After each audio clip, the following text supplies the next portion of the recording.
ಸ್ನೇಹಿತರೆ ನಮಸ್ತೆ, ನಾನು ರಜನಿಕಾಂತ್ ನಟನ. ನಿಮಗೊಂದು ವಿಡಿಯೋ ಪ್ಲೇ ಮಾಡ್ತೀನಿ, ಆ ವಿಡಿಯೋ ನೋಡ್ಕೊಂಬನ್ನಿ, ಆಮೇಲೆ ಮಾತಾಡ್ತೀನಿ. ಚೂ ಚೂ ಅರೆ ಸೂರಜ್, ಯಾವಾಗ ಬಂದ್ಯಾ? ನಿನ್ನೆನೆ ಬಂದಿದ್ನಾ? ಮತ್ತೆ ಈಗೆಲ್ಲ ಹೋಗಿದ್ದಿ? ಇಲ್ಲೇ ಮಾರ್ಕೆಟಿಗೆ ಹೋಗಿದ್ನಾ. ಫೋನ್ ಮಾಡಿದ್ಯಲ್ಲ, ಎಂತ ವಿಷಯ? ಹೌದು, ಫೋನ್ ಮಾಡಿದೆ. ಅಮೇರಿಕದಲ್ಲಿ ಒಳ್ಳೆ ಕೆಲಸಕ್ಕಿದ್ದೆ ಅಂತಲ್ಲ? ಹೌದೌದು. ನನಗೊಂದು 2,000 ರೂಪಾಯಿ ಇದಿರ್ಬೇಕಾಗಿತ್ತಾ?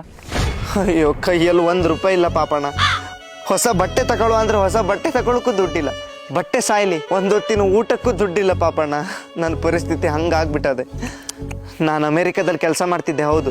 ಆದರೆ ನಂದು ಯಾವ್ದು ಕೆಲಸ ಹೇಳಿ ಫಿಕ್ಸೇ ಇಲ್ಲ ಪಾಪಣ್ಣ. ಒಂದಿನ ಪ್ಲಂಬರ್ ಆಗ್ತೆ, ಒಂದಿನ ಡೆಲಿವರಿ ಬಾಯ್ ಆಗ್ತೆ, ಒಂದಿನ ಕಾಂಪೌಂಡರ್ ಆಗ್ತೆ, ಹಿಂಗೆ. ಅಯ್ಯೋ ಬಡತನವೇ, ಅಯ್ಯೋ. ಇರ್ಲಿ ಬಿಡ, ನಾ ಬೇರೆ ಹತ್ರ ಕೇಳ್ತೆ. ಇಲ್ಲ ಪಾಪಣ್ಣ, ನಿಮ್ಗೆ ಅಷ್ಟು ಅರ್ಜೆಂಟ್ ಇದ್ರೆ ನಾನು ಸಾಲ ಮಾಡಾದ್ರೂ ತಂದ್ಕೊಡ್ತೆ ಪಾಪಣ್ಣ. ಬೇಡ ಬಿಡು, ನನಗೆ ಅರ್ಜೆಂಟ್ ಇಲ್ಲ. ನಾನು ಗಟರ್ ಕ್ಲೀನ್ ಮಾಡಿ ಸಾಲ ತೀರ್ಸಾದ್ರೂ ದುಡ್ಡು ತಂದ್ಕೊಡ್ತೆ ಪಾಪಣ್ಣ. ಬೇಡ ಬಿಡು, ಇರ್ಲಿ. ಆಯ್ತಂಗಾರೆ ಬರ್ಲಿ ನಾನು. ನಿನ್ನ ಬಡತನಕ್ಕೆ ಬೆಂಕಿ ಬಿತ್ತು.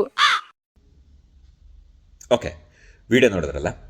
ಇದರಲ್ಲಿ ಅವರು ಆಡು ಭಾಷೆಯಲ್ಲಿ ಬಡಸ್ಥನ ಅಂತ ಬಳಸಿರ್ಬೋದು, ತಪ್ಪು ಅಂತ ನಾನು ಹೇಳ್ತಾ ಇಲ್ಲ. ಆದರೆ ಕನ್ನಡದಲ್ಲಿ ಬಡಸ್ಥನ ಅಂತಂದರೆ ಬೇರೆ ಅರ್ಥನೇ ಬರುತ್ತೆ. ಸ್ಥನ ಅಂದರೆ ಏನು ಅಂತ ನಿಮಗೆ ಗೊತ್ತು, ಬಡಸ್ಥನ ಅಂತಂದರೆ ಏನು ಅಂತ ನಿಮಗೆ ಗೊತ್ತಿದ್ದರೆ ಕಮೆಂಟ್ ಮಾಡಿ. ಸೊ ಕನ್ನಡ ಒಂದು ಶುದ್ಧವಾದ ಭಾಷೆ, ತುಂಬ ಸ್ವಚ್ಛವಾದ ಭಾಷೆ. ಅದನ್ನ ಮೀಡಿಯಾ ಮುಂದೆ ನಾವು ತರಬೇಕು ಅಂತಂದರೆ ತುಂಬ ಶುದ್ಧವಾಗಿ ಸ್ವಚ್ಛವಾಗಿ ಮಾತಾಡಬೇಕು. ಸೊ ಇದನ್ನ ತುಂಬ ಜನ ಈ ತಪ್ಪುಗಳನ್ನ ಮಾಡ್ತಾರೆ, ದಯವಿಟ್ಟು ಮಾಡಬೇಡಿ ಅಂತ ನಾನು ರಿಕ್ವೆಸ್ಟು. ಅದಕ್ಕೋಸ್ಕರ ಈ ವಿಡಿಯೋ ಮಾಡಿದ್ದು. ಹಾಗೆ ಸೂರಜ್ ವಿಡಿಯೋಗಳು ನನಗೆ ತುಂಬ ಇಷ್ಟ, ತುಂಬ ಚೆನ್ನಾಗಿ ಮಾಡ್ತಾನೆ ಮನುಷ್ಯ, ತುಂಬ ಕ್ರಿಯೇಟಿವ್ ಆಗಿದ್ದಾನೆ. ಈ ಥರ ಸಣ್ಣ ಪುಟ್ಟ ತಪ್ಪುಗಳನ್ನ ಬಿಟ್ಟರೆ ನಮ್ಮ ಕನ್ನಡ ಸ್ವಚ್ಛವಾಗಿರುತ್ತೆ, ಶುದ್ಧವಾಗಿರುತ್ತೆ. ನೀವೇನಂತೀರಾ? ಕಮೆಂಟ್ ಮಾಡಿ.